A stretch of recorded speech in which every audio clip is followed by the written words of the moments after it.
बकरा की आयत नंबर 226 से अल्लाह ताला फरमाते हैं लिल्लज़ीना वो लोग युलूना मिन निसाइहिम जो कि अपनी बीवियों से इला कर लेते हैं, यानी कि खाविंद ये कसम खा लेता है कि मैं अपनी बीवी के पास नहीं जाऊंगा।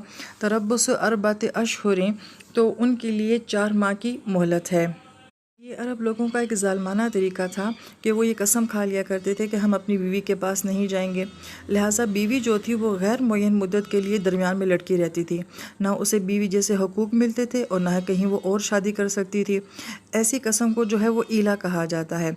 इस आयत ने ये कानून बना दिया कि जो शख्स ईला करेगा वो या तो 4 महीने के अंदर अंदर अपनी कसम को तोड़ेगा, कफ़ारा अदा करेगा और अपनी बीवी के साथ मामूल के ज़वाजी ताल्लुकात बहाल करके उसके साथ रहना शुरू कर देगा। लेकिन अगर वो 4 महीने तक इसने अपनी कसम को नहीं तोड़ा और अपनी बीवी के पास नहीं किया तो गोया कि बीवी उसके निकाह से निकल जाएगी।